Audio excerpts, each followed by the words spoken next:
Hi, I'm Maureen O'Brien. This is the Sirens of Audio. One of my favourite Dan Starkey appearances as a Sontaran in the Big Finish range, and that is Torchwood, the Great Sontaran War. I've spoken about it before. You don't want to throw to that.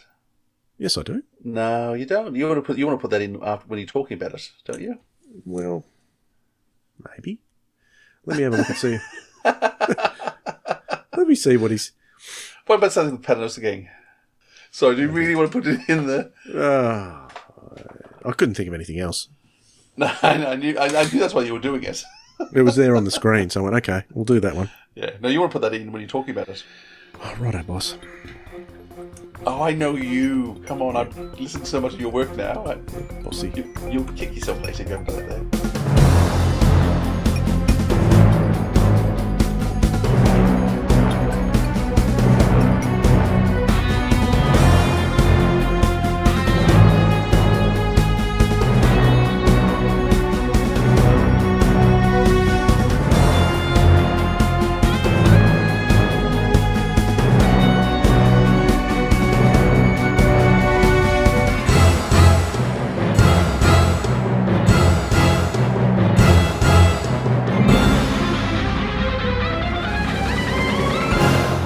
G'day, audiophiles. This is the Sirens of Audio, the show that explores the universe of Doctor Who on audio. I'm Dwayne. And I'm Philip. G'day, audiophiles. G'day, Dwayne. And everyone send Philip a cyber cuddle. He's feeling a bit poorly today, but he's soldiering on nonetheless. Thanks, Philip. Thanks, Dwayne, but I'm much better by now. Oh, I hope so. I better be better by now that you're listening to this. I'm sure I'm fine by now. Yeah, that's okay. We can still send you cyber cuddles. Oh, shucks. All right. Today is we're going to be speaking with Dan Starkey, who fans of the new series and of Big Finish will know him very well, mainly playing a Sontaran called Strax. That's the Sontaran that he plays. But he does lots of other Sontarans as well. And what we'll discover is that he does lots and lots of other audio stuff and has been acting for some time. And it's going to be great to share that chat, Philip. And even writing. Yes, it will be fun. Of course, the writing is good too. But do you know what, Philip? Yeah, I know. You do? You do? Yeah, Can't you act a little bit surprised? I'm really looking for... Okay, I'm so looking forward to this. So, what, Dwayne? We have to jump down the rabbit hole. Let's go. Okay.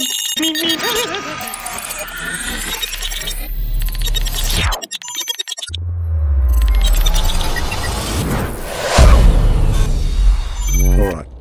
So I'll make it a Dan Starkey and Sontaran related rabbit hole topic today, Philip. I just want to talk about the designs of the Sontarans over the years because, I don't know, the Cybermen have changed quite radically over the years, but have the Sontarans changed just as radically over the years, even through the classic series and into the new series? Do you have a preference of the Sontaran design? Do you always default back to the Time Warrior and to Lynx as your favourite, or what? And just give us your thoughts on that.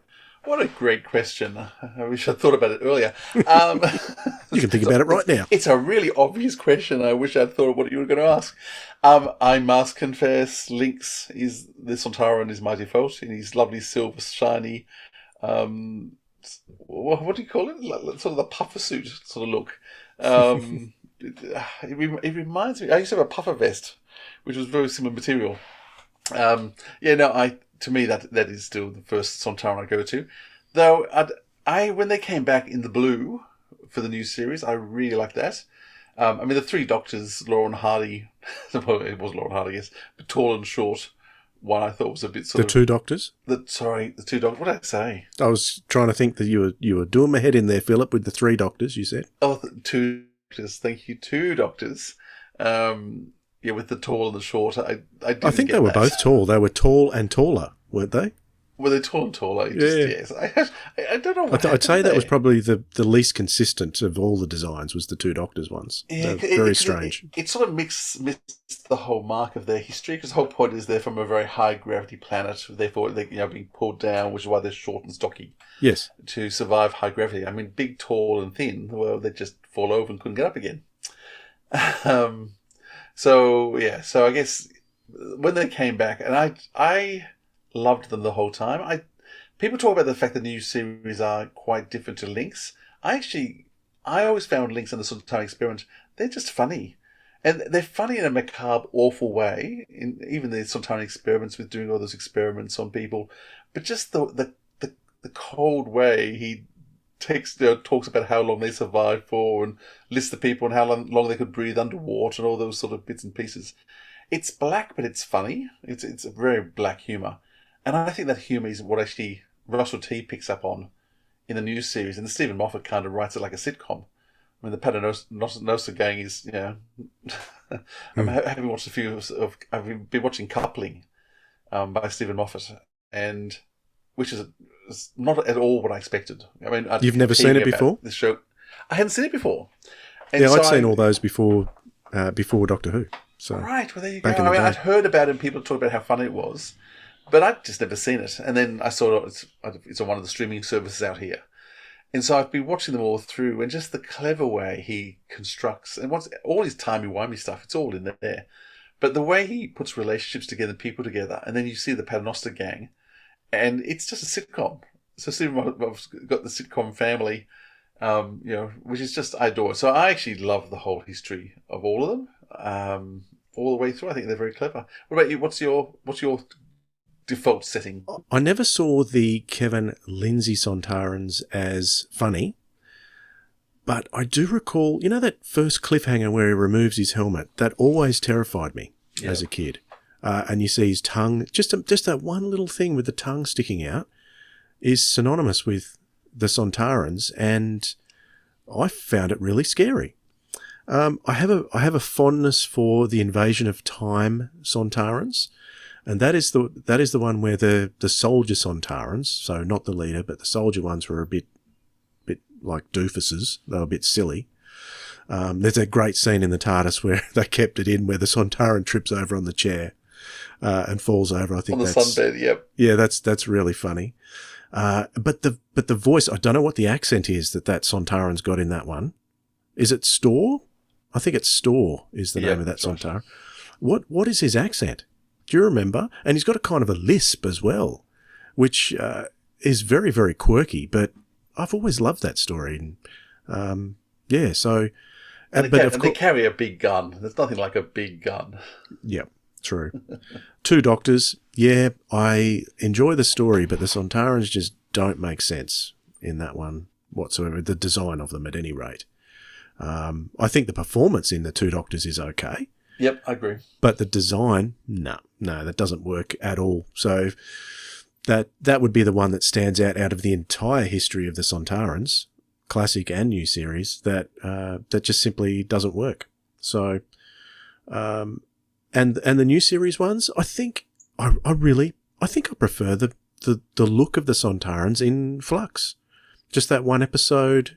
It was the one episode, wasn't it? Or were they in the last one as well? No, the last episode too, because they've so those, out.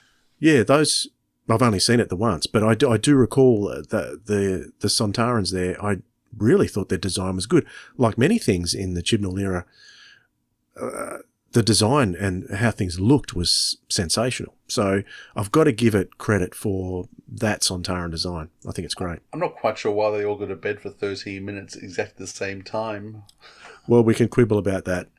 But they do look good walking to their beds. Yeah. On that note, let's crawl out of the rabbit hole. So let me throw in a trailer for Paternoster Gang Series 1. How's that, Philip? That's a great idea, Dwayne. Okay, let's do it. We'll be back with Dan Starkey in a moment. I am Madame Vastra. I am Strex. Jenny Flint. Thanks for asking. Coming soon from Big Finish Productions. It's Inspector Cotton of Scotland Yard. Don't tell me. Something terribly mysterious has occurred and he requests our urgent assistance. It was just like a real person, only you could see right through it. The Paternoster Gang. Heritage. Volume 1. Ghosts are a long-standing and growing threat in this world. All the writing on the subject agrees. That's fiction, Strax. Call me a liar all you like. I know what I've read. It's a mystery beyond mortal comprehension. You mean they're undead? Yes. Evidence. Dozens of them.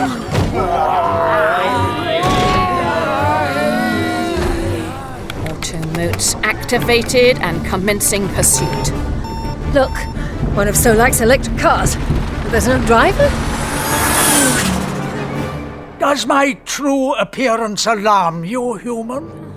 You are so fragile, little human. I could end your life in a heartbeat. You're like Vestra. Vastra is filled with artifice and affectation. I am Vela. I am nothing like your madam. A high level of negative chronons. Negative chronons? Yes. Are they worse than the ordinary kind? They sound it. Big Finish. We love stories. More tea. Tea is an abomination. And do not threaten me with muffins. When the new series came back, one of the best old creatures to come back was the Sontarans, and the voice that you'd be familiar with, though we don't always see his face, is Dan Starkey. And today we have Dan Starkey with us. Dan, welcome. Hello. Very pleased to be here. Thank you. Yeah, it's great to meet you in person. We hear your voice all the time. We have seen you in at least one episode, but you have just become a usual voice we hear in our ears all the time. Yeah, I've done a fair old lot of audio stuff now through Big Finish and also BBC Books as well, and also I worked a lot for BBC Radio too in the past. So my voice is on the ether quite a lot. Would you put yourself now as a voice artist primarily, or what do you still love to do in terms of acting? I think. Yeah, no, I'm an actor and voice artist, voiceover artist. I think that's how I put it. But I don't necessarily think that the two are sort of completely contradictory. But yeah, I do a lot of voice. Yeah. Can you tell us a bit about your youth and childhood? Where did you grow up, and tell us a bit about your family? Oh right, okay. When I was tiny, I lived in Cardiff, which is obviously known to Doctor Who fans now as the home of the new series. So it's very strange, so like remembering what Cardiff was like in the early 1980s. From the so glistening metropolitan hub that it is now. There was much more decaying warehouses and seagulls, and that's where I first really got into sort of Doctor Who. Sort of like when I was very very young. The first things I can remember sort of like watching, which really captured my imagination. And then we moved when I was about 7 to the countryside, which is still on the Welsh border. A place called Monmouth, which is the 19th century as far as TV Doctor Who goes. They use it a lot for sort of like locations where they need a Victorian square and that sort of thing. So yes, very very rural and very sort of like there are modern bits to it, but it's quite a lot with quite Georgian. So, what are your earliest memories of Doctor Who? Oh, okay. The very first bit I can remember is being scared by a marshman in Full Circle, and I must have been about 3 or 4. So I've told Andrew Smith that, and he's made him feel very very old, which was fun. But and then I think I can't remember sort of like the next one I can remember watching was the end of Warrior's Gate, and then Keeper of Track, and then Legopolis, and then I think by then this is very interesting. And then they had a whole, because in the UK there was a big gap in between Tom Baker's very last sort of series and Peter Davison's first one. They showed unprecedented on the BBC. They showed quite a whole season of repeats. And I saw those when I was just the right age for, 4 or 5 or something, and absolutely captured my imagination of this character who's different people at different times, and it's all sort of, some of it's black and white, some of it's colour or whatever. And I think that absolutely hooked me. So yes, so I'm a child of the 1980s. So yeah, that was definitely all the 80s Doctors were the one that I had growing up. So that would have been the 5 Faces of Doctor Who, right? Yeah, that's right, the 5 Faces of Doctor Who. Yeah, which I think in 1982 some point. So yeah. So who would you say was your doctor? Oh gosh, it's unfair. I think I associate them with different points. But so Peter Davison was the one where I sort of first started watching regularly. Where if I missed it, then I'll be very very upset. And then, but yeah, and so I suppose Colin. Yeah, all the 80s Doctors were kind of mine. But I think Peter Davison was one that sort of anchored me. It's like as being a fan. And then by the time Sylvester came along, I'd read lots and lots of books, lots of big Peter Haining books about the history of the show and that sort of thing. So when there were references in Sylvester McCoy's episodes, I could go, yes, I understand what they're doing now, because I was a bit of a connoisseur by then, when I was 10 years old. So yeah, I could see what they were doing. And then of course I caught up with some of the earlier series on VHS. So did you get involved in fandom at all? No, well, there wasn't really. There weren't the networks around as easily accessible sort of like then as there are now.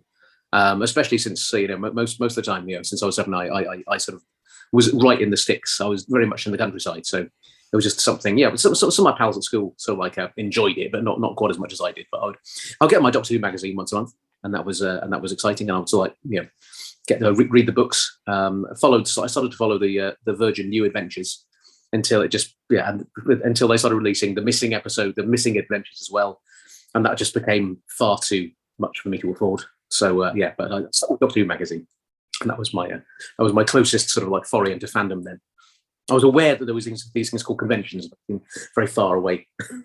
So, at what point did you decide you wanted to become an actor, and what caused you to do that?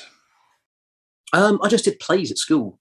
It wasn't sort of something that that sort of like occurred to me sort of straight away. I mean, because I kind of I think through the influence of Doctor Who. So like when I was little, I wanted to be a scientist. I definitely wanted to be a scientist. I was very interested in science, and then when I went to secondary school, I think actually sort of studying science and the curriculum there sort of didn't exactly put me off it, but it didn't set me aflame exactly. But it did give me the opportunity to do plays at school, and it sort of crept up on me that so like, oh, I'm quite good at this, and so I carried on to like doing school plays, and also at university I did a bit of acting as well. But it still took me a little while after I didn't go straight to drama school after university. So I went to drama school when I was about 27. So it's something that's sort of like I got the bug in my teens as a kind of thing, just doing school plays and finding out that I was taking it more seriously than anybody else, perhaps. But and it was just my thing. So what did you study and work at before you went to drama school?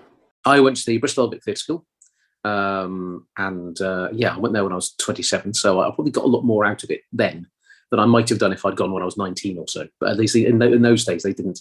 It wasn't. Yeah, I think now it's much more the option where it's like lots of kids go there when they're sort of like 19 straight out of school. But then it was I think they had more of a range of ages, so like going in there. But no, I had a normal job, office job in London for a couple of years at the same time as I was doing like stuff on the fringe, sort of late, like slightly smaller scale stuff.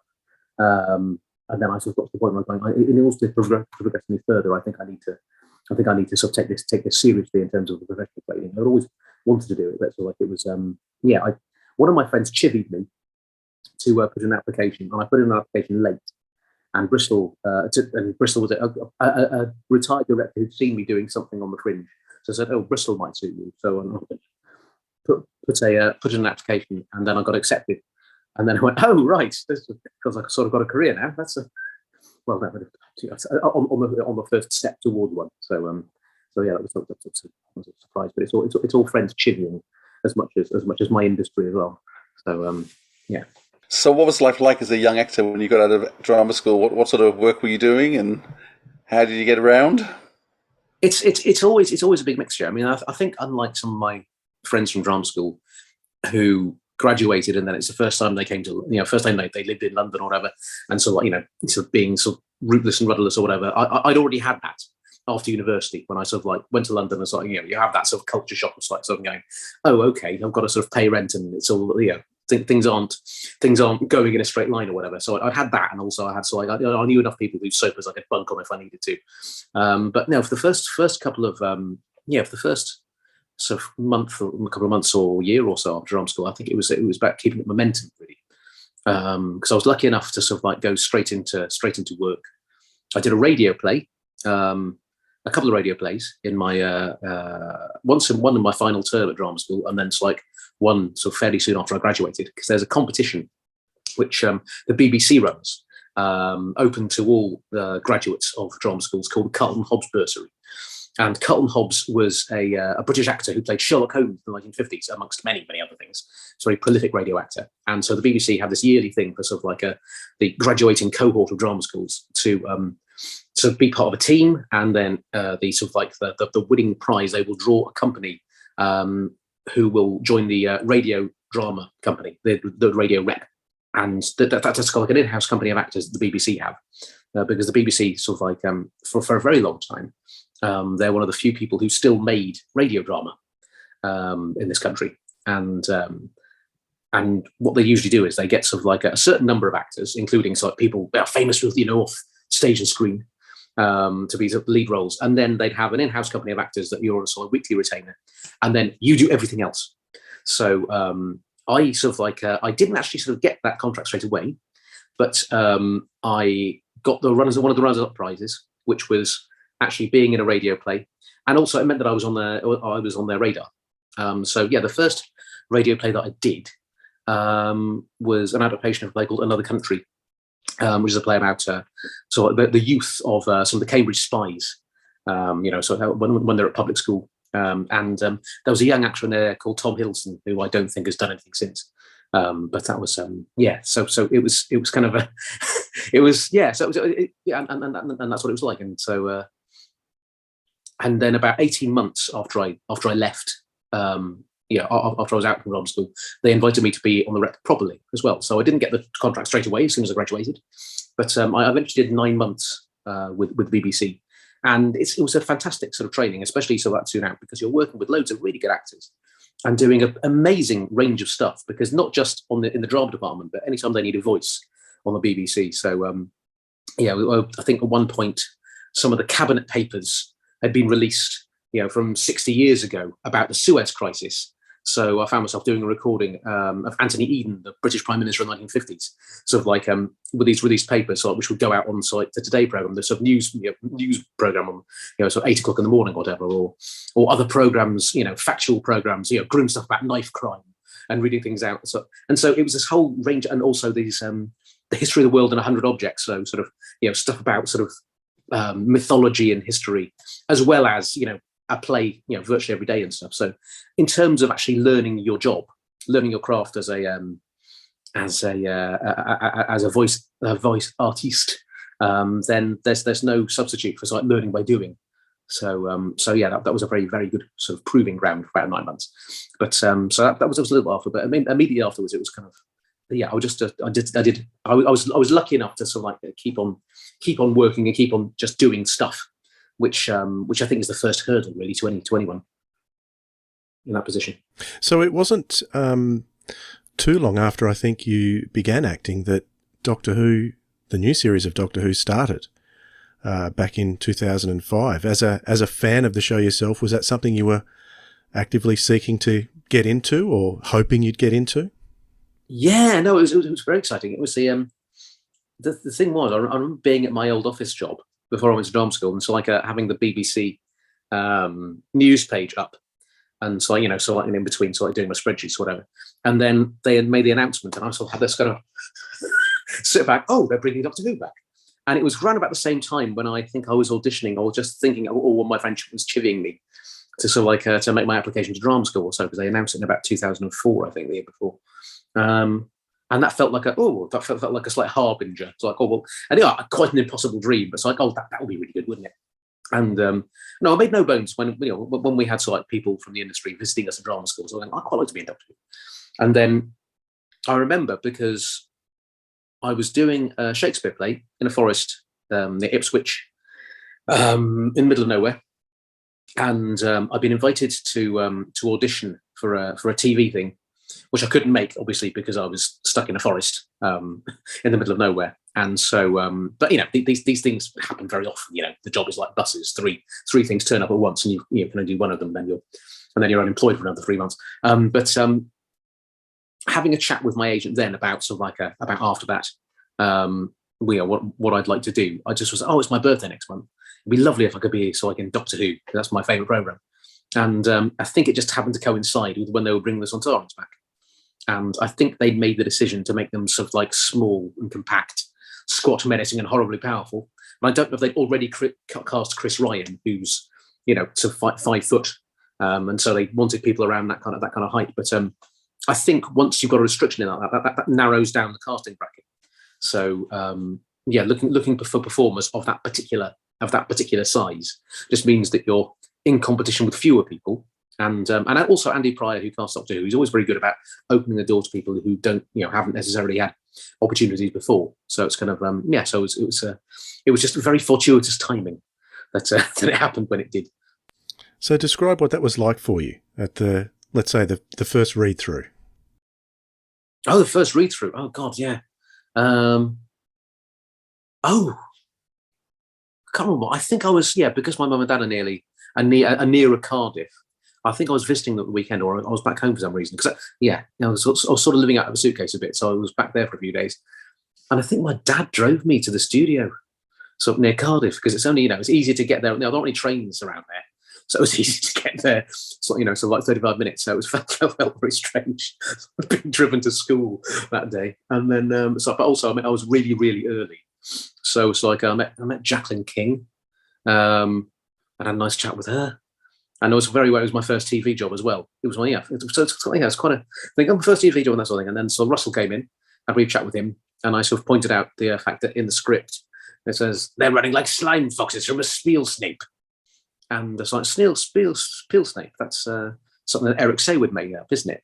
And then his ears pricked up, and like, oh right.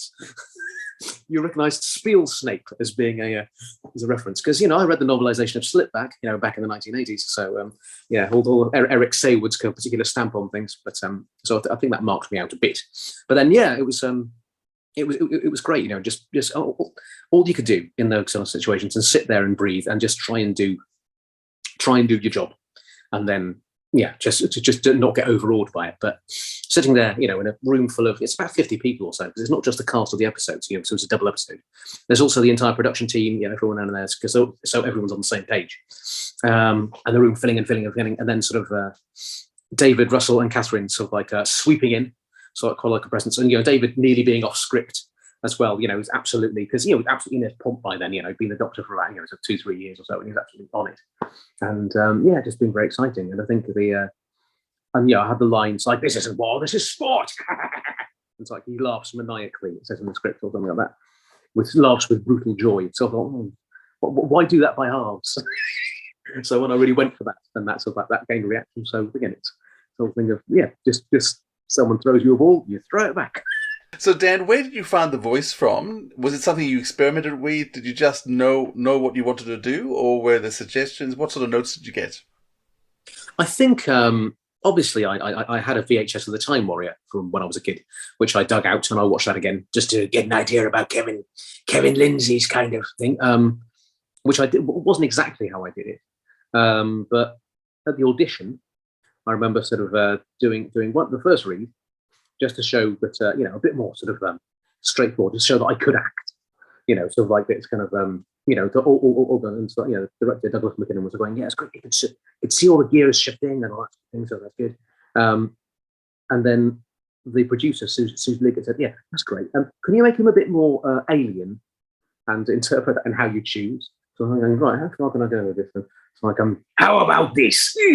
So I can, yes, the fact that I sort of went for it, and there's a bit more kind of like, it's the kind of blank incomprehension and rage at everything that isn't Sontar that you sort of get through there. But in the first sort of story, I think Douglas, the director, was quite keen on them just being quite businesslike. So the voice is gruff and it's down there somewhere, but also, you throw lines away. It's not slowly threatening people in a way that, sort of like I mean, my very first day on set, I was strapping the Doctor's companion to my fiendish device and threatening her. I mean, it's classic. So, and there were those things where I was like, I'm at work. I'm getting paid to do this as well. But it was a very, very, really enjoyable day. But it's like, and all he was saying was like, just faster. It's a day at the office for you. It's like, okay, fine. So it was, a bit more sort of throwaway with the voice. But then, so I mean, there are some obvious things about the voice as well. It's like it's horses down there. It's gruff. It's also there's soldiers, so shouting each other on the parade ground. It's all very sort of it's got a sort of an attack to it, but also it's just sheerly physically with the prosthetic, because you've got about 5 centimeters of latex either side of your ears. You're slightly deafened by that. So actually being able to hear yourself, when your ears are a bit, you're a little bit louder than you would be normally. So that's where it comes from as well. Am I shouting? I can't tell. That kind of thing. So there's also things that go into it, but at least by the same time Strax came along, I did it much more how my first instinct had been, because there's a relish to quite a lot of Strax's dialogue as well. So it was kind of I had carte blanche to have fun with it a bit more. So are you mic'd in the costume? No. Well, no, you've got a radio mic as usual, and there's a boom. So depending on where you're going, so everyone's got a discrete microphone. on there usually. So how much ADR do you have to do at the other end? Does the costume restrict you so much you really have to just re-record all your lines? Not this time. With the most recent series, with Flux, the Jodie Whittaker sort of Sontarans, yeah, because this time they had teeth as well. And the thing about prosthetic teeth is no matter how good your technique is, they can get in the way. So yeah, the teeth were something else. And also just, again, no matter which way you do it, so like, if you're in layers and layers of prosthetics, doesn't matter what time of year it is, you're going to start perspiring inside it. And so depending on, because the motto with TV is hurry, hurry, hurry, wait. So, they've got an exacting schedule, and basically they make sure that everything is ready to go straight away. So half the skill of acting on TV or film is keeping your powder dry and then being able to go at like a moment's notice, when things happen. But that doesn't work with prosthetics because no matter how much you've been sitting inside, not doing anything, waiting to go, this will still keep perspiring inside. Things like, the weather will affect things, the temperature in the room. And so, yeah, there was a scene with the most recent one with Flux where we had to sort of reshoot the close-up of my face a couple of times just because the makeup just kept on sliding off to go away. We were stuck there. And then even by the last time they reshot it, then I had to go and ADR virtually the whole thing. And then by then I'd done the scene about 5 times. So I just did it in one go because it was, yes, I could sort of lip syncing myself. Sometimes it could be a chore, but this time it was just very, very straightforward. So which design did you prefer? Because for me, aesthetically, I think the Flux Sontarans looked fantastic. They looked really, really close to the classic series Sontarans, more so than the original ones. But what was it like for you as an actor? The original sort of new series Sontarans, the Strax design, is a lot easier to, from my point of view, was a lot easier to wear. I think this was more familiar. Just because it's a 2-part prosthetic, so it's like a cowl, like a big balaclava helmet, with your face coming out of it, and then a much thinner sort of piece of rubber that goes over your face. So it's all in one piece. Whereas the Flux one is sort of like about 4 separate pieces that go over different parts of the face, and so it moves in a slightly different way. I think it's also, so I'm a little bit older, so like going into the suit and everything, and it just feels, just more constricted as well. But yeah, more to think about. But with any prosthetic, it's kind of, you're almost learning, you're like a puppeteer almost. You're learning how to motivate that because it is your face, but it's not. So one thing I sort of like got used to with Strax is that I couldn't do sort of more than that because then his eyes would disappear because his brow ridge is so deep. So tilting my head, sort of too far forward, the eyes would disappear. There was another character who I played in Russell T Davies's Wizards vs. Aliens, who was a goblin. So he had a massive nose. So I had to be very, very careful when I moved my head around, because one of his eyes would just disappear because it would hide behind the nose. And then, of course, how you hit the lights, that's another thing as well. It's kind of how the light reflects off this sort of thing, off the makeup in certain planes that are not your face, but it's like it's the mask's place. So there's a lot of technical stuff that you're very aware of when you're doing that sort of thing. Is there actually any training in prosthetic acting? Because, I mean, the more you describe it, the more complex it's seeming all the time. I think people, you whip on a mask and that's it. But there's so much technique you're discussing. Has everyone written a book about it? No, I don't think so. But I think my professional training, was very physical at Bristol. We did a hell of a lot of dance, which is not my natural strength. But that made you very physically aware and very coordinated and stuff. And I think the more experience you get at it, the director will point you in different directions and stuff. And then if you've got a brain in your head, you work out what's going to work in different ways. But as ever, as I said, like with the radio thing, you learn by doing it and you observe other people around you, not necessarily in prosthetics, but you see how other actors, sort of find their frames and find light or whatever. How many? Obviously, when you appeared, you were very popular with cast and the public in terms of the characters you created. Were you expecting to get so many calls back? I mean, were you expecting that, some years later you'd still be playing such loved, hated creatures? It's a bizarre. The Sontarans being loved, but you are loved. Yeah. Oh no, it's great. Well, I think it's one of the big 4 monsters in the old series of Doctor Who. So the Daleks, Cybermen, Sontarans, Ice Warriors. those were kind of the ones when I was a kid. That definitely sort of be the one. So being the Sontaran, I thought, okay, this is good. I've earned my part in the Hall of Fame now. But yeah, it's before just being in Doctor Who and so just being those 2 episodes, that was kind of like a childhood ambition. Yeah, and actually, one of my friends in drama school I saw, who was a big Doctor Who fan as well, Phil Mulrine, who's worked for written for Big Finish several times as well as acted for them. I sort of bumped into him. So like just after I'd sort of got the job, and I went, "Oh right, so you're retiring now, are you?" so peaked too early, 18 months out of drama, less than a year out of drama school, and also lots of other people going, "You jamming sod, how'd you get that so quickly?" But honestly, it is the gift that keeps on giving. It's the it's extraordinary how much I've been able to go back to it, and what it's afforded me. It's like a constant sort of like a real sort of touchstone of things. Now, the classic series Sontarans were mostly, in most cases, they were very serious monsters. The new series ones, and particularly Strax, injected a lot of comedy into the character. So what part do you think comedy has to play in the Sontarans themselves? Was it mostly Stephen Moffat who wanted to inject the comedy, or was it between you and he, or how did that work? Yeah, I think there's a wry humour to. If you listen to the Time Warrior, there's lots of slightly sort of like the hair is fine, the thorax of different constructions. There is that sort of slightly wry sort of attitude towards it, and so Robert Holmes is sort of poking that sort of certain things about the colonial mindset. I've conquered the world, so like saluting the flag. They have a ludicrous element to them as well. I think that Stephen ran with that. So like a lot more. And so the thing is, my job is very much to look at the script and so like work out how to tell the story best. And so, when I got the script for A Good Man Goes to War, bearing in mind that I'd done the 2 David Tennant ones, and also the last episode I had a little cameo where I'd sort of like just licked my lips and gone and so I got knocked out by the Doctor with a mallet. And then in the previous series, they had Chris Ryan doing a little cameo as well. So I had no expectations to like, they want you back to be the Sontaran, to be a Sontaran. Okay, great, it might be a line, so fine. And then I opened the script and so like this character, Strax, just came off the page going, this is fun. And so it chimes with what I can provide, some of my skill set as an actor. But yeah, you play the character. And if there is humour to be found there, I will find it. It's not just gags for the sake of gags. I think it all actually comes from, it's motivated by the character. It's different between sitcom and so on, lots of just a series of one-liners or something. It's kind of the character drives the humour.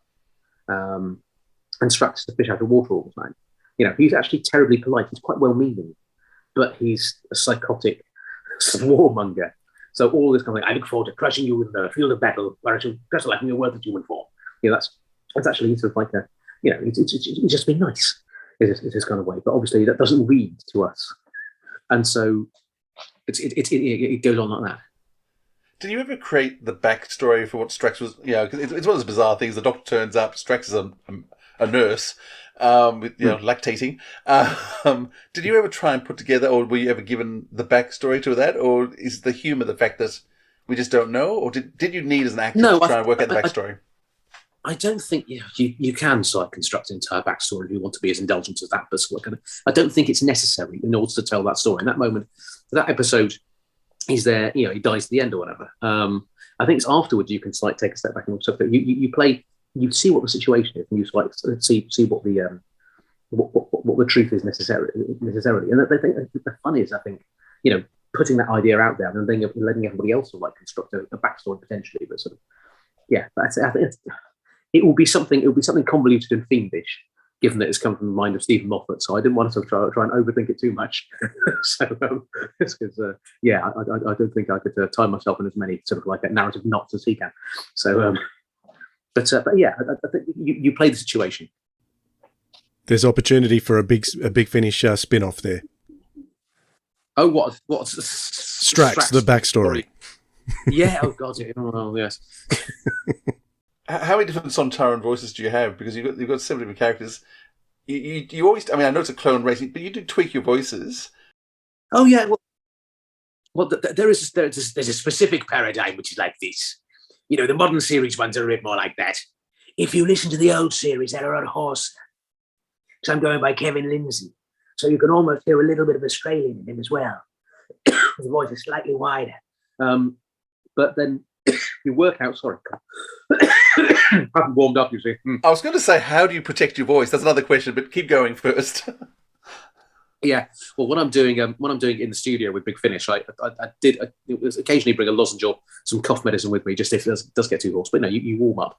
But it's the basis of any acting. You look at the script and you work out what the character is, and then you make tweaks accordingly. You know, if this is a particularly senior Sontaran, I've got the slightly more moustache voice, so it's a bit more down there. So I imagine him having mutton chops. Because it's also they're like crabby military men, you know, from the 19th century as well. I think that's what it's very much aping, that kind of Napoleonic officer, you know, the unreformed British Army, that kind of it's all, you know, Colonel Blimp, that kind of and I think also people accused sort of Strax of sounding slightly Welsh at some points. So, you know, I've never had a particularly strong accent. I think one of the things which I thought about is that sometimes he comes out a bit like Roger Livesey in The Life and Death of Colonel Blimp, the Powell Pressburger film, and sometimes you can hear his slight Welsh tones coming out as well. So it's probably that as well. So it's kind of, but other Sontarans, you know, if they've got to be more sort of like to differentiate them, you know, there's very slight differences you can make a pitch in sort of like, you know, sort of rhythm of delivery, you know, how high up they are the hierarchy. You know, it was very interesting. It was the first time I got the script through to audition for the Sontaran Stratagem. It was an earlier draft, and so there was much less differentiation in between the general Starl and Score the Bloodbringer. And in later drafts, it was much more obvious in the writing that Starl is much more deliberative, and he's sort of like, you know, he's the general, and Score is just much more of the gung ho sort of in both feet of the way. And it was interesting seeing that, you know, that reflected in the writing, which is just. And obviously in Flux we meet lots of different Sontarans. So Craigar, who was the Sontaran psychic core, he's absolutely. He says he's meant to be sort of knackered and white, wizened, and so like a Sontaran wizard. And so his voice very, very like this. And of course, if you're in the studio talking like this, very, very hoarse, then poor old Johnny Watson opposite me, who's also got, you know, sort of like a massive prosthetic head on. That's like, I'm sorry, Dan, I can't hear you. No. So again, that was a thing where, you know, for all of the takes apart from mine, I'm projecting like normal, and he's got to guess what I was going to be speaking on. It's the practicalities of it as well that dictate, you know, sort of what the voice will be. I mean, at least with Big Finish and sort of BBC audio stuff, it is entirely a vocal performance that you're concentrating, so you can, you know, be a bit more fine tuned, and also you can hear yourself. But it's so much. It's true with so many of these sort of classic monsters in Doctor Who. It's a vocal performance as much as a design. You know, it's quite a unity of it. Just thinking like, you know, Brain of Morbius, Michael Spice being this brain in a jar that's like I'm like a sponge willing to see. You know, it's got a wonderful sort of vocal attack, and also Wang Chiang, where he, you know, has a mask on throughout the whole thing, apart from one point. But it's such a presence, you know, it's such a vocal presence that fills that story. So I think that's all. You've just mentioned two characters played by Michael Spice, so you must have a bit of a thing for Michael and his acting. I think yeah. I was listening actually a couple of months ago to the old BBC radio version of The Lord of the Rings, which is fantastic, which is Michael Hordern, and it's Robert Stevens and lots of great, you know, sort of British actors, and also clearly one of the ringleaders is Michael Spice. So it's like, oh, okay, there he is. so it crops up, but yeah, not an actor that I've seen in anything else apart from those things. But yeah, in terms of his vocal performance, that's kind of like, yeah. I just want just a technical question for our budding actors out there. Just how do you warm up your voice, and how long does it take you to do that? Oh gosh, I've been doing it for quite a long time, so I do have a trained voice, but sort of like when I'm doing stuff in the theatre, I'm pretty obsessive about it. So I do at least about 20 minutes of specific exercises, and so like it works all the way out. You know, so first of all, you're working about sort of like, you know, the support that your voice needs. You know, so like the sort of pitch and tone, and so like also where you're resonating from, and then so like articulation. So there's a fairly serious, just as if, you know, if you were doing, you were running a race or sort of doing some kind of physical activity, you would warm up certain parts of your body to make sure you didn't do yourself a mischief. It's a similar thing with a voice, and it's simply when you're doing theatre, then I find that in order to do it night after night after night, I need to do that just to make sure that you don't lose your voice or damage it in the long run.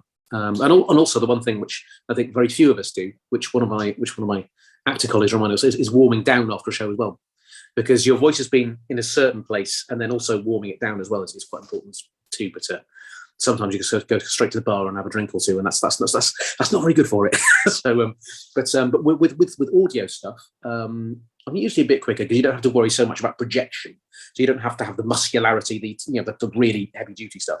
But if you're doing shouting, actually with video games quite a lot, which are increasingly a thing that we're doing now, you still got to know how to protect yourself, because if you're doing if they book you for an hour and you're getting shot, on a spaceship, so for example, as lots of these video games are, it can be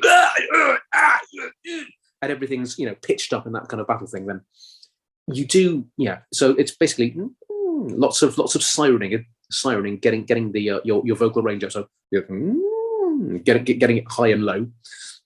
And then there's lots of things which you can do to anchor your voice. So it's like pulling down your shoulder blades and sort of, it's all quite technical. I realise I've been doing this for quite a while, but you can find these exercises. But as with anything, it's kind of it's just practicing enough times to for it to be second nature.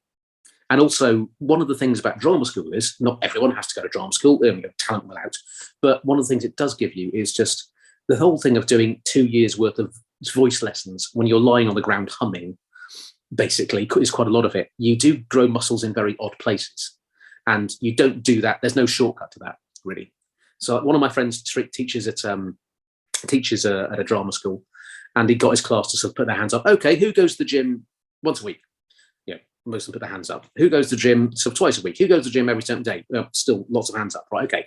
How many of you do a vocal exercise every day? It's like, I hadn't thought of that, because it's not something you think of. Think about the Body Beautiful on screen or something. But actually, you got to give your voice the same kind of respect, especially for doing this kind of work. So, yeah.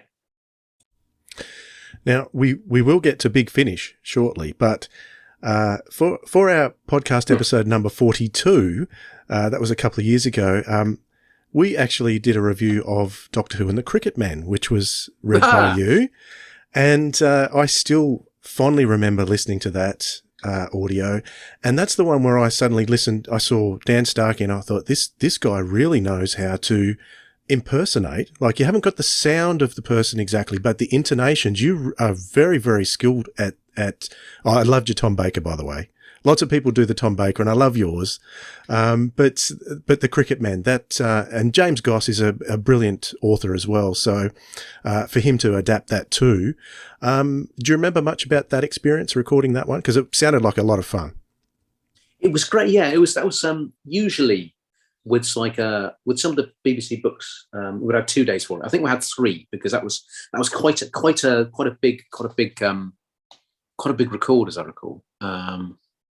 But yeah, it was 9 hours, so it was longer than your normal Doctor Who. Physically, you've got to, and I was it was nice. I mean, most recently, since post-pandemic, I've been sort of home recording and stuff. But I remember it was the being in a booth and not having to worry about recording yourself, having Neil Gardner, the excellent producer, sort of like of all that run there, being on this other booth and just being able to pick me up, because every time when you're talking, it's 9 hours of finished material, but sometimes you do have to retake things, and it's just a sort of concentration that sometimes you can just go word blind. When you've been talking, especially after lunch, about 3 o'clock in the afternoon, when it's sort of nap time, and you've just been rabbiting away, and all stuff. You're just having another person just to tap you on the shoulder and go, no, we need to retake that. Shall we take a breather there? Yeah. So it's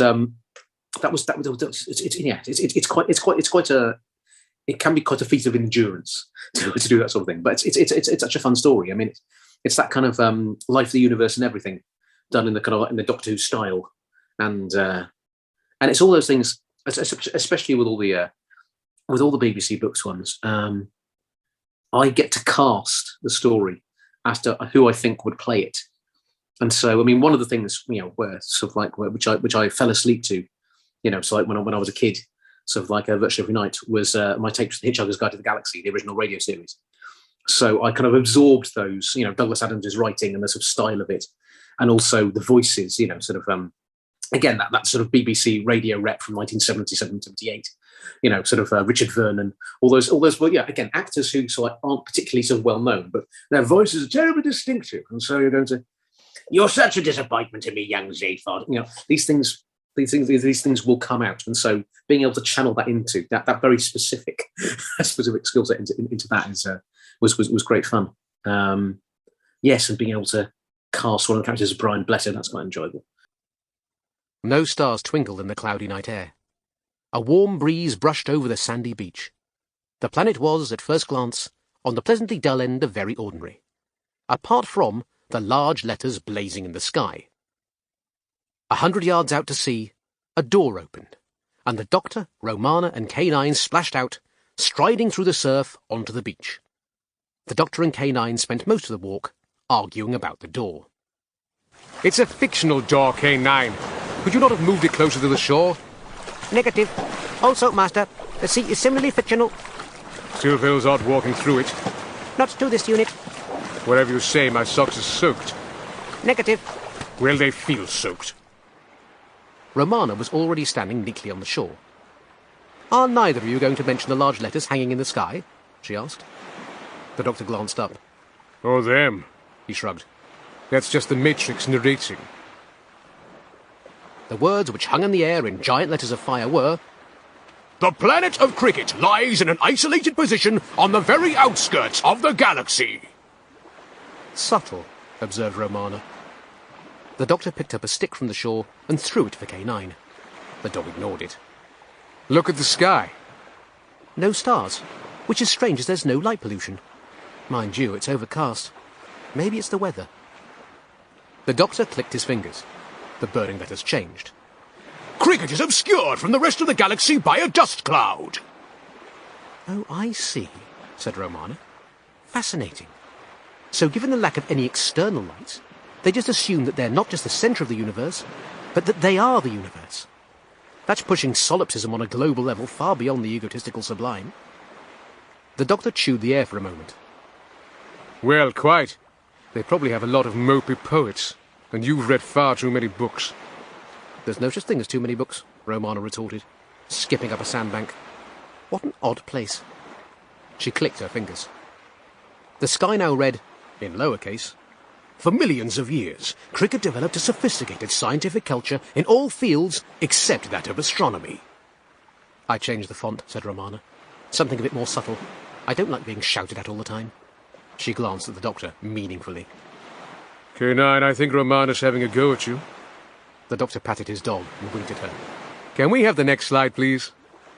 Romana obliged. In all their history, it never once occurred to the people of cricket that they were not totally alone. Until... ... She frowned. The punctuation is a bit off. No, it's spot on, said the Doctor. I'd step back a bit if I were you. Romana stepped back. So, yeah, and with that one, it's, yeah, that one I had the whole sort of cast of the Hitchhiker's Guide to the Galaxy floating around my head doing it. There was another one I did called A Morality Tale, which was a John Pertwee sort of story, which was kind of Doctor Who does the Long Good Friday. So it's set in 1952 in London, in Shoreditch. They're all East End gangsters. And so that's, as you imagine, so like casting that in my head and so like working out what voice I'm going to use for that. First of all, they all come from the same place. They're all of the same similar social class. They're all around the same age. So then you've got to go, right, okay, how do I differentiate this? And so I sort of think, okay, that's Michael Caine. That's Bob Hoskins. I'll do that. So I'll do that Bernard Bresslaw. So basically, I've got a series of, my script was sort of multicolours on there. So I'm just sort of, again, not in person, doing a full impersonation, but sort of like giving a vocal quality. And the point is to try and tell the story as well as you can do, so you can tell who's selling what to whom. So it's kind of, because sometimes if it is dialogue driven, certain sections of that, then it's better if it's punchier rather than sort of the same voice talking to each other. Yeah, so that's kind of but yeah, it's a particular. That's what I find the preparation is, as well as the the knottier parts of technobabble. Now, one thing that surprised me when I was just doing a little bit of research was that you have done a little bit of writing over the years. And every time I see your name, I get very excited because I like your style of writing. Makes me laugh. And it surprised me that there was not as much as I thought. So just the small amount that you've done, particularly for Big Finish, to me seems a lot bigger. But what was interesting was it the first story that you did with John Dorney, Terror of the Sontarans? Yes. Terror of the Sontarans, yeah. Yeah. Now my question is about that. You and John Dorney both seem to me to be very fast talkers. So how did you both get a word in on that story with each other? Oh, God. Well, John and I think with that one, it was the first one that I'd done. So John was kind of like holding my hand in that respect, because obviously John is prolific and an absolute sort of like master of, story master as a kind of thing. I think I did most of the storyline on it in terms of the 4-episode things. And he gave me pointers, so like in terms of how to structure things, how to put down ideas and whatever. First of all, we sort of kicked around ideas and that sort of thing. Then I came up with a kind of storyline. And then we divvied it up scene by scene. So, kind of alternately, I'll write scene 1, I'll write scene 3, I'll write scene 5. If there are any specific things we really wanted to write, then it's like we sort of like we split those between them. And then having done that, you get the whole sort of script, and then it's like swap them, and then it's like rewrote each other's stuff. So it's that becomes much more difficult to remember who's done what. But that was a good way to learn in terms of making things work. But yeah, I think we were corresponding more by email and electronically rather than to like try and talk face to face, because John's John is verbose. That sounds pejorative, but no, you can chat. Coming soon from Big Finish Productions. Doctor, I think something followed us down the stairwell. Not now, Mel. I've nearly got this. Something did follow us. Doctor! I am Stetima, and this is my reckoning! Doctor Who, Terror of the Sontarans. The events of the last few days have driven us to the edge of madness and beyond. I've just sealed half my crew in the caves after they tried killing the rest of us. The others are upstairs in the observation deck worshipping the stones. We knew what we were doing when we signed up, but none of our training prepared us for any of this. I will blast you to atoms! Small your eyes, poor your aim! Come then, Lusturdan, I will tear the shell off you! Think, Case, think!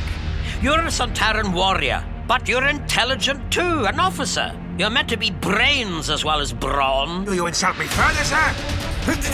Not so fast, you... Let go of me! Get off! Taste my claws, Eggman!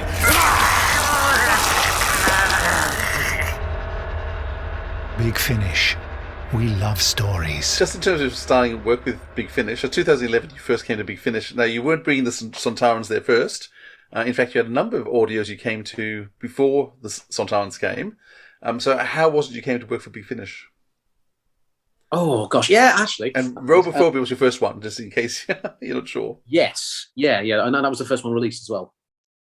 Yeah, was that the first one? Yeah. Just because with Big Finish, the recording schedule and the release schedule can be quite different.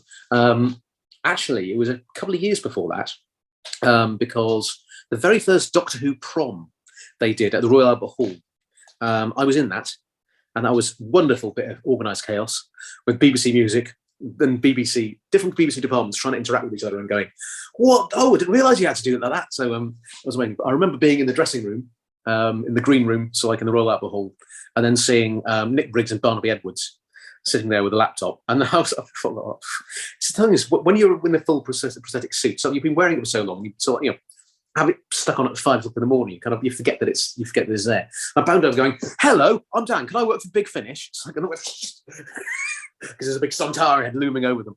But what do you look like? Oh, the punch on my head. Oh yeah, okay, we'll definitely bear you in mind. That sort of thing. It was only a couple of years later when I actually sort of got the call to actually sort of go and join them for the first time. And then it was Sylvester, wasn't it? Robophobia, and Toby Haydock, who's good fun. And yes, and I remember, it was a whole thing of doing that sort of doing Kravnet, who's like who's sort of the security chief, who's a bit down there like that. And I remember that one. I think was it that one? No, it was right there. It was the second one. No, it was Toby Haydock and Robophobia. There was that, and there was Hexagora, and they were around the same time. Yeah, they were. Yes, I might be confusing the two ones because they got But and then Hexagora, that was it, where they sort of clocked that I could do voices, where I had to do the cricket commentary in the background, and so I impersonated Richie Benno for a little bit. Just don't say they made it steamed off. Yeah, there's a pigeon flying over there, so it became obvious that I could just do lots of different voices, and also I knew some bad Doctor Who. Toby Haydock was in Robophobia too. It's just a list of fans actually, because it's Nicholas Briggs, John Dorney, Toby Haydock, Nicholas Pegg, Dan Starkey, and then poor Nicola Walker wondering what the heck is she falling into. Yes. No, she's very nice. She's very, very good. But oh god, yeah. Blimey. Yes. So that's over 10 years ago now. So it was. I remember it being a very fun day. And the first time I experienced a Big Finish lunch, which was very satisfying. So yeah. So, I mean, you've just become a regular since then. What is it about Big Finish that you enjoy working? What is it that you enjoy working with them for?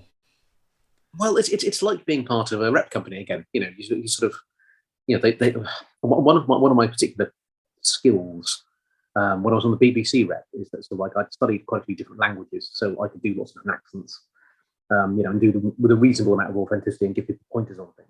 And again, with Big Finish, I've been able to it's versatility. Even if I'm called in just to do about 3 or 4 voices, I can make them very, very different if I need to. I think also having the cachet of actually having been in a TV series as well is nice. But it's a fun group of people, and it's also it's Doctor Who on audio and other things on audio as well, where the canvas is very, very big, and I think you get to play high stakes.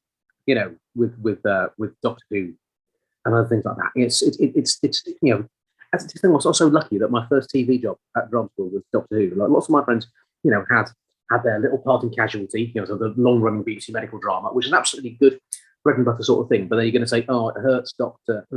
It's like, "Oh no," or something, kitchen sinks of soap opera type stuff. With me, I'm shooting them with laser guns. My very first day at work. It's like this is fun. This doesn't, which and again, with Big Finish, you get to sort of have a very, very big canvas to draw on and play on stuff. And you do have those with audio, with radio, with audio drama. It can be epic, and also it can be terribly, terribly intimate as well. And I think it does sort of have those two. It can play. You can play with both those. You can play with the dynamics very nicely. And also just basically they get fantastic actors in as well. You're playing with good people. I mean, also simply because they have less money than sort of the BBC, they get people in who can do the job quickly and efficiently. And so you're working with very professional people, and you can have a laugh about it. I don't know any actor worth their salt who doesn't enjoy doing radio plays, because it's just such a lovely, enjoyable, quick process. It's very spontaneous.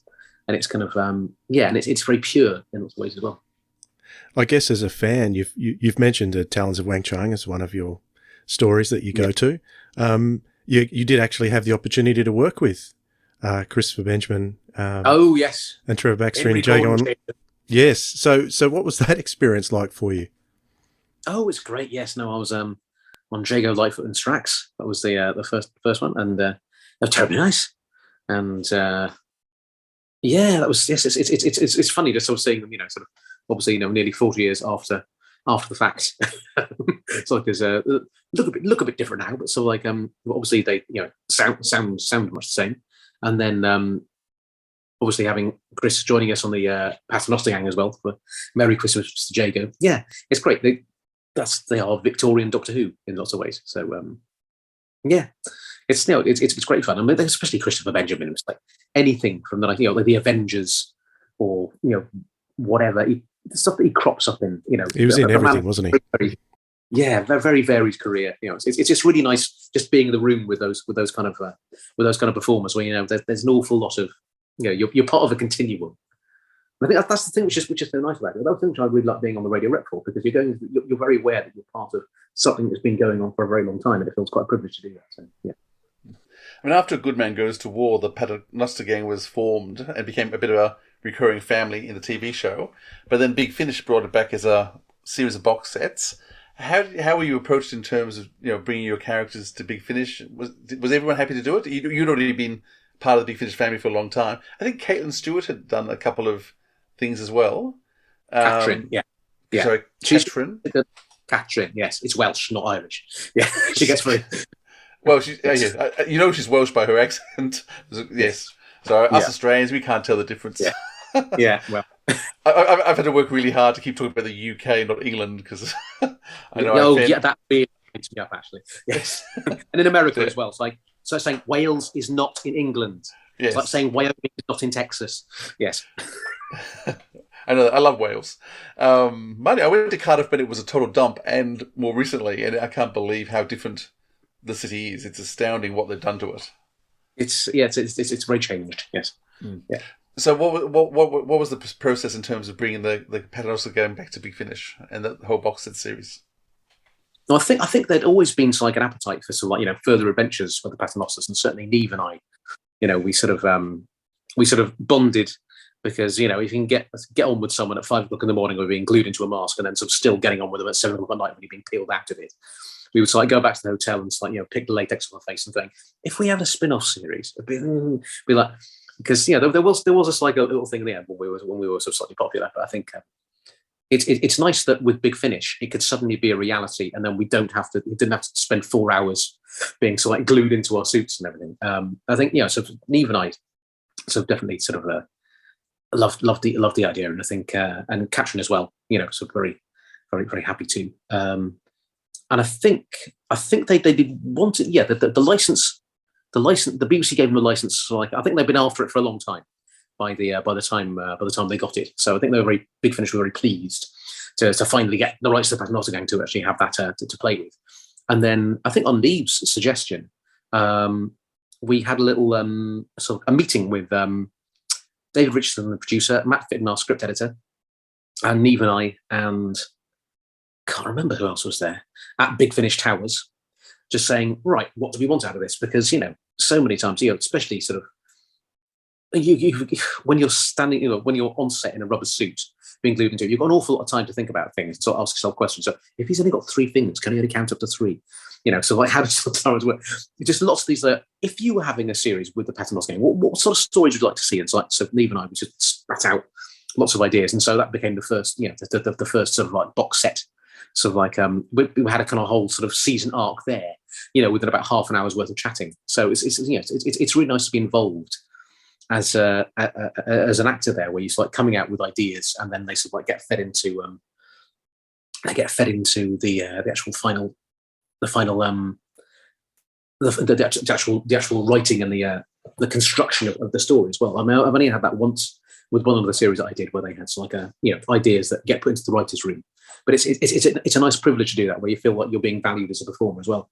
And so lots of the things, we thought, what are if the humans have got to contend with the Silurians, who are relic from the Cretaceous? What do the Silurians have to worry about? And it was something from their past or whatever. So that was a kind of thread that went into it. And what sort of if the Sontarans did come back, would Strax side with his friends in the Paternoster Gang, or or the real Sontarans or whatever? So all those kind of questions that people had asked us at conventions, but also we've been thinking about for a long time.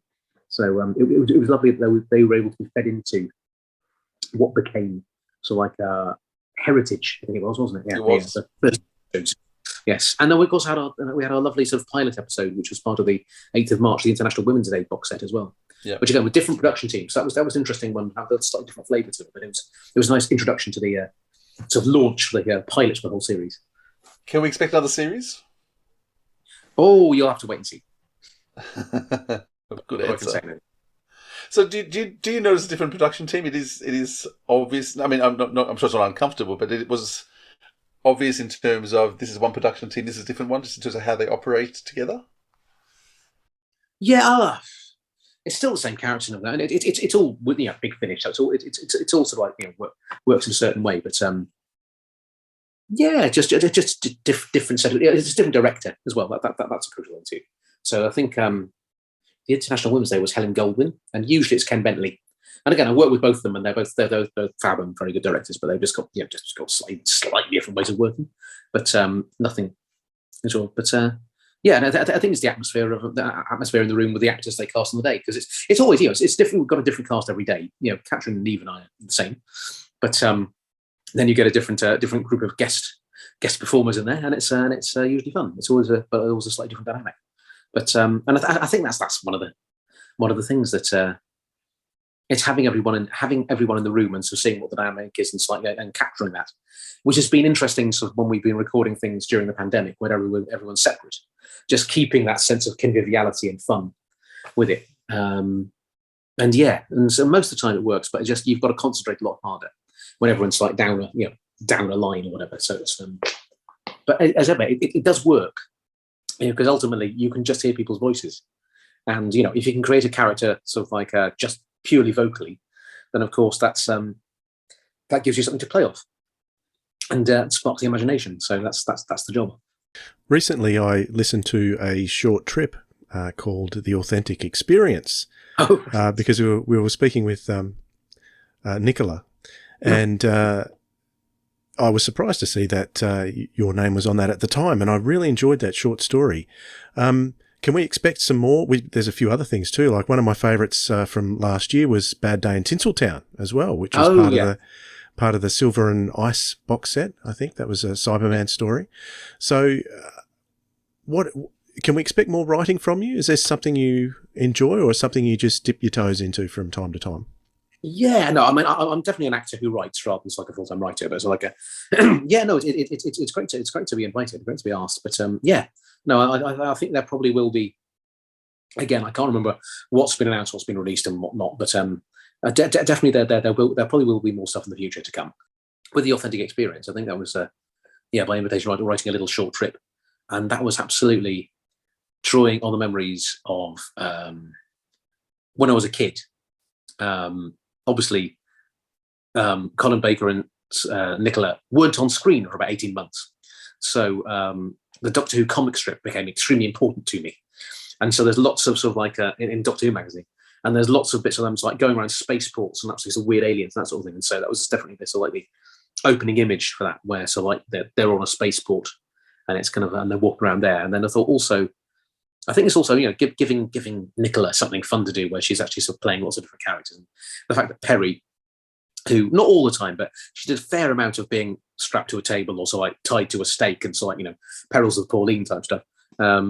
Just giving her a bit more of a sort of a proactive role in sort of and so like adventuring around and stuff. So that was, and also just playing with textures as well and stuff. As I recall, it was a little while ago that I wrote that. But I'm glad you enjoyed it. Yeah, I did, and Nicola certainly seemed to enjoy it too. There's much more to Nicola than just Perry for a Doctor Who fan. She's a very good actress, and she's really good at voices. So she's lovely to listen to when she's doing different things aside from your standard Perry voice as well. Yeah. So that was good. And then there was a good day in Tinseltown, which again, I think the way sometimes it gets approached is that sort of there will be a slot, so it's kind of sort of Matt, who's our script editor for the Paternosters as well, so said, look, it's Seventh Doctor, so and Mel, so you're in season 24, so that's a very specific kind of flavour. So it's the very first story I wrote with John, Terror of the Sontarans. It's a similar kind of sort of flavour to that, because that's quite a particular sort of time in Doctor Who. And it's two-parter and Cybermen in space. So so those are the criteria that you've got. So like, okay, what can I do with that? And again, like with Terror of the Sontarans, I think the way in which I sort of constructed some of the story was I thought, who would John Nathan Turner stunt cast in the late 1980s? Which of like bankable stars would he try and get on sort of the front of the Radio Times? And so I thought that he might try and get Barry Humphries. So like to be the mayor, so we could have sort of the discussing sort of Les Pedersen kind of a sort of type character, and Another character, sort of thing, Susie Quattro might turn up. So, and then so like I think I had the idea for somewhere else, from like kind of slightly post-industrial kind of place where there was a gold rush and then it sort of collapsed. So that's sort of Western sort of area in space. I think also thinking about it, quite a lot of my scripts are sort of set in disused mines. Something about the subterranean, which was clearly it's like, yeah, I'm not claustrophobic, but the idea of being sort of stuck down a pothole really sort of like it's quite a primal fear, I think. So I think quite a lot of Doctor Who stories are exploring sort of stuff that make that chill you. So I think it's probably sort of working through that as well. Yeah, I remember, I think I listened to this before you, Philip, but I did mention to Philip that that whole box set, your story and the other one that was on it, fit so perfectly into season 24. I did say to him, this is what season 24 could have been. This was, it actually fit the style, but it sort of had a much bigger scope, which you can do on audio, of course, but it just fit season 24 perfectly, it's a very sentimental season for me personally. So it was, a pleasure to listen to that one. Yeah, and I think also that sort of just the indebtedness to things like 2000 AD, so British comics, in that way that Andrew Cartmel was very, very into that sort of thing. And so you were embracing that with a very big, very sort of broad palette and absolutely sort of big characters and sort of, populating the frame with lots of different sort of personalities and stuff. Again, because you can do that on audio, as long as you've got versatile enough performers, which we do. So it's kind of, So it's, I enjoyed the one set on Reboss as well. That was quite fun, quite an epic too. So and of course season 24 on screen. There's obviously Iceworld. You're trying to do the cantina scene from Star Wars, and trying to do it on a BBC budget. It's a little bit different, but it's like on audio we don't have to worry about that. That's all good. This is a tale of vengeance and of the ceaseless quest for power. From Big Finish Productions, Doctor Who, The Seventh Doctor Adventures, Silver and Ice. Where are we? It's dingy enough to be the Arctic Circle. Tinseltown, the city that never sleeps. Welcome, one and all, to the grand reopening of Mitzi's place. I'm the Doctor, Miss Patraxis. Carol Patraxis from Galactic Central. I am Sandar, known to all as Sandar the Barbarian. What exactly are your questions? What are you doing here back in Rebos after all this time? Oh, great gods of Rebos. Gods of ice and gods of sun. How do you mean tinsel? All the sparkly stuff. Everything's made of it. The bones, Your Majesty. The bones have spoken to me. This never-ending ice time. There must be a reason. So we've landed at the wrong time? On the contrary, we've landed at the right time. But something's very wrong on Rebos. There is another threat. A traveler from beyond this world. This man is dangerous. Ice time is supposed to last no more than 32 years. We are the Cybermen. We've been spotted by a very large creature heading this way. Quick, run! Shift error corrected. Cyber technology online. Mitzi! The Doctor's cage! Attack the city! Attack! Stop this! Release the battle Shrivenzar. Big Finish, for the love of stories. Well, wasn't that bracing? There's just one more story I want to pick on specifically, and that's because we've talked about you working across lots and lots of different ranges, and of course Torchwood is one that you have worked on as well. And there was a story that really, really stood out to me a couple of years back, or was about 18 months ago, called The Great Sontaran War. Is that what it was called? Yes. The Great Sontaran War, set in the Mumbles Caravan Park? The Mumbles, yes. Yeah. With Field Major Cat. It was absolutely brilliant. It was full of comedy, but sort of deep, heart-wrenching emotion as well. So interesting. Torchwood is a different format to Doctor Who, and you can explore different things with these same characters. So do you recall that from that Torchwood episode you did? Yeah, no, it was great. And yes, it was a lovely script from James Goss again. You know, of Cricket Men fame, and Lisa Bauman directing as well, who's great. And again, that was one that was entirely sort of done remotely as well. So we just had the other actors' voices to sort of to contend with and stuff. But it's and it's almost a two-hander. Quite a lot of it is sort of like Yanto and the Sontaran in a caravan. There's something quite nice about that. But just things like the Sontaran getting a field map. Sontaran gets a cat. What's his name? Group Marshal Cat. He is a born warrior. And so the whole thing of Sontaran, I mean, it's a different variation on the slide. Strax is a fish out of water. Being a nurse. But obviously, he's in Victorian London, which is sort of like a parallel way. But sort of when you get the sheer grim mundanity of sort of, sort of like a caravan park in the Mumbles and a Sontaran, so like there, so like adjusting to, so like, the blowing people up is always an option. But so like man's inhumanity to man, so like being observed by a Doctor Who monster. That's kind of it's a nice setup. There's a lot of emotion to be run from it. So yeah, I love that the way Big Finish does that, and particularly Torchwood. They give you certain elements, like on paper, a Sontaran with a cat in a caravan park. How can that possibly work? But it is. It was my favourite Torchwood story for that year. Absolutely. Yeah. It doesn't look like it should work, but it does. I think that's what James Goss is really, really good at, is making these fantastic stories out of the most unusual things. Yeah. Well, I think it's driven by humour and emotion. And those two things just keep you connected the whole time. Yeah, it's definitely it's rooted in reality. Yeah, with monsters. Jack wants you to fulfill your mission, to find out about humanity. And report back to the Sontaran Empire. What could possibly go wrong? From Big Finish Productions.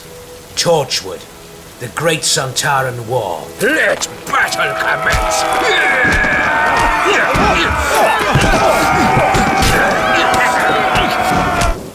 I am the most intelligent creature on the Mumbles Bay Caravan Park, let alone the planet Earth. Ya crackers.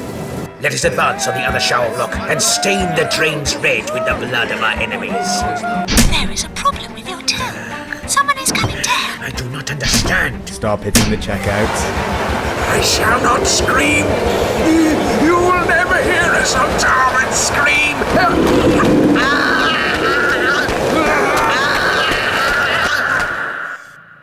You have a cat. The internet is mostly about them. Therefore, I have acquired one. For a search. Finally! This is the Great Sontaran War! Big Finish. We love stories. Waiter! Waiter! I demand you release us from this luxury hotel and spa! Now, I'm not sure whether you are this is unique to you only, but you are one of, if not the only actor, one of very few actors who has worked with every single Doctor from 4 to 13. In fact, you may, I don't know, I can't find it.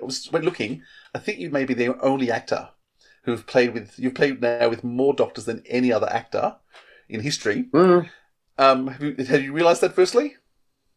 I think I've been collecting them, got to catch them all. But I suppose Nick Briggs has as well. Theoretically. Oh, yes, actually, I hadn't thought about that. You're probably right. Okay, yes, Yeah. okay. So but you're of a very small club of people, and he actually he met John Pertwee, so okay, he at least met John Pertwee. I saw John Pertwee on stage, but so like that's when I was. There you go. It didn't go well. It didn't go well with him and John, anyhow. But that's another story. What has it been like? What has it been? First, as a fan, the fact that you actually collected every Doctor from 4 onwards, which is pretty astounding. Worked with them all. What in particular have you noticed? What do we want to share in terms of differences in terms of performing style? Have you got different trainings in terms of, when Tom would have trained goodness knows how long ago compared to Jodie, who's probably one of the more, or Matt, who are far more recent. What things stand you out? What are the things that you hold with different Doctors that you've met? Oh gosh, it's a very different energy, each time, because every performer is different as well. It's like Sylvester, didn't have any sort of formal training. He worked with Ken Campbell. And so he's, I actually, one thing before I went to drama school, I did a year's worth of improv classes, as evening classes. And that's kind of what got me into drama school as well, really. That kind of, that's because it unlocked an awful lot of stuff for me. So Sylvester's more that kind of alternative theatre kind of end of the spectrum where he comes from. So I can sort of definitely see that kind of that kind of anarchism sort of coming out of him, which is good fun, which just needs to be harnessed in the right direction. But yeah, I mean, even slightly difference between David Tennant and Matt Smith. You know, I remember sort of David sort of coming in. I mean, I didn't really have many scenes with David, but I remember even from the read-through, he was virtually off book. You know, absolutely knew what he wanted to do with it. Boom, boom, boom. You know, I'm the Doctor, and Matt was much more not on the back foot, but sort of like playing around with it. You know, he would have done his preparation, but definitely sort of watching him on set, knowing the lines, but then start finding things and then start finding a little, and then because he was such a whirling dervish, you know, as a Doctor, you know, it's like this kind of like sort of lanky physicality that he embodied, and watching him sort of construct that kind of performance from the bottom up on set, and also very, very conscious about using different takes to give different things, you know. So, but there, I was there on Peter Capaldi's first day as well, when it's like he was very open. It's like, okay, it's my first day playing the new Doctor Who, and I'm quite nervous. So I was like, no, it's all right, Peter. But sort of because you know, Strax is the first person that the 12th Doctor talks to, so I thought, yeah, that's another sort of fun moment. So he opens the door and it's like, grumpy, and but also the way in which he does it, in some ways, is pure Tom Baker, that kind of mania, as a kind of thing. And you can sort of see different things going there. And yeah, it's interesting, but each one sort of brings different things to it. And yeah, Colin's like very, very, always very well prepared, and he's like quite clear about what he wants to do with things. But yeah, and Tom Baker is Tom Baker. You know, it's kind of it's great. When I wrote him a story, I was delighted that I got a chance to write him a fourth Doctor adventure called The Bad Penny. And when I came in there, obviously knowing the stories about sort of like how he used to treat writers, you know, the apocryphal stories about how he sort of threw a script off the room. What's this? Yeah. And he came in, he was like, oh, Dan, I very much like this story. Do you mind? I'm going to change a couple of lines. Like, of course, Tom, please go ahead. But he'd made notes. He'd read it through about 5 or 6 times. And he made notes in tiny, you know, pencil, that sort of thing. You've read my story, like, and also, you know, he's just making it more doctorish in certain bits and saying, oh, yeah, go ahead. That was a huge kind of, Doctor Who read my story, he liked it. So and not declared to be whippet poo, which is really good. Yes, absolutely. Yeah. Pass that test. But what are you going to say to Tom Baker when he asks you that? Are you going to say, no, I don't want you to change it? No, my words are sacrosanct, Mr. Baker. Yeah. No. I think he knows the character quite well, so yeah. Listen, Dan, thank you so much for your time. I know we could keep talking all sorts of things for hours more, but recognising the other things I'm sure you've got to do, and we've got to end the podcast at some point. Listen, thank you so much for your time. Okay, thank you very much. Pleasure. Coming soon from Big Finish Productions, Doctor Who, The Fourth Doctor Adventures, The Bad Penny. Mr. Tulip, it's just not good enough. The room's filthy and that racket was a last straw. What the hell?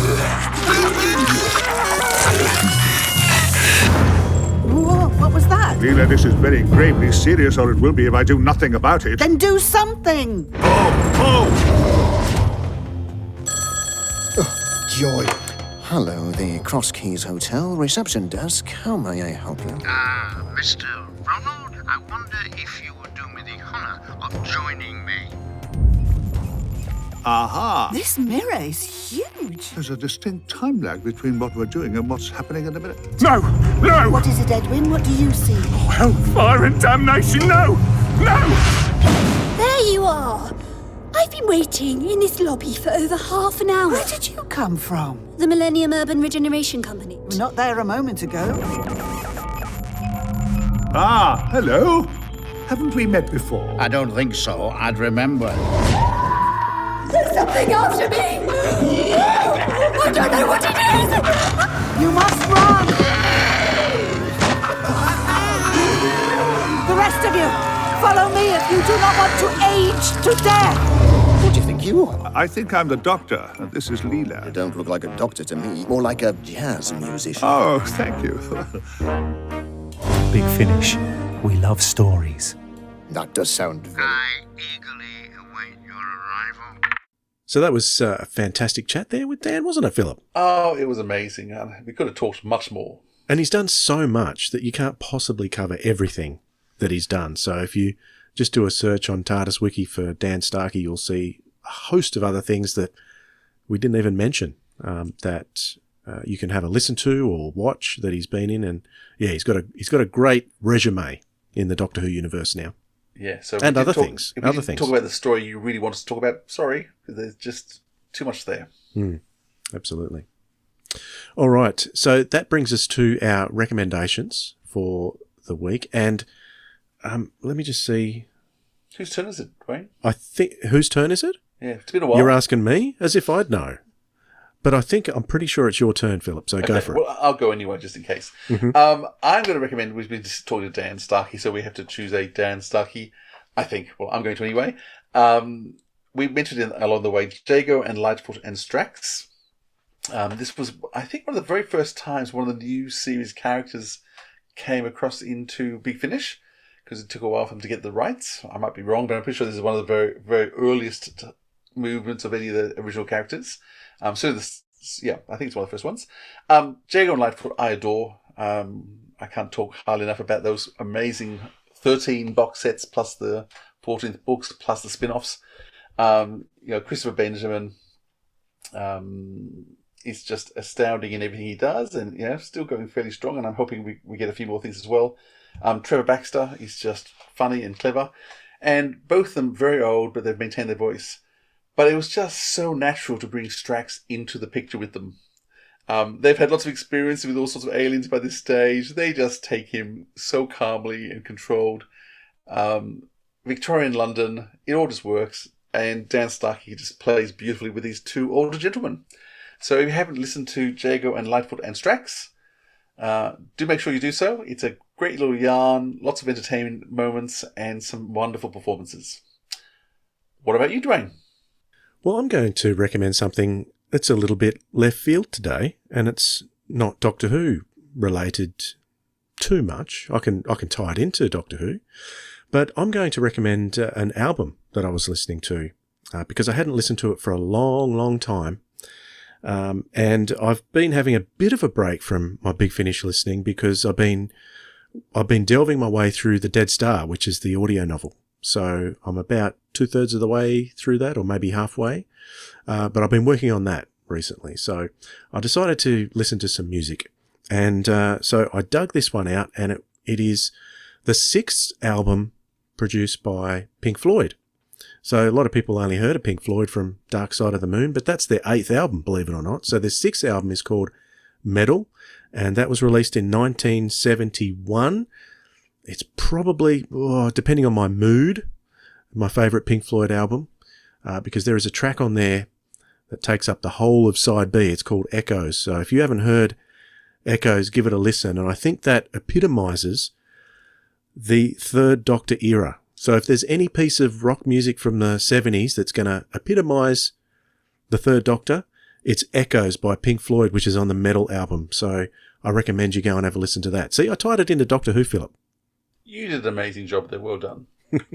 All right, that'll do us for this time. Hope you enjoyed it. I certainly did, and I enjoyed being in your rather pleasant company, even though you're not feeling so well, Philip. Oh, well, I hope I was able to fake it most of the time. But that's good, Dwayne. I've loved being with you as well, and loved talking to Dan. Until next time, we'll catch you later. Bye, everyone. This has been the Sirens of Audio, episode 146, Bring on the Clones, with our guest Dan Starkey, and your hosts Philip Edney and Dwayne Bunny. Original theme music composed by Joe Kramer. Our website is sirensofaudio.com. You can email us at sirensofaudio@gmail.com or contact us via any one of our socials. Thanks for listening, audiophiles. We'll hear you next time.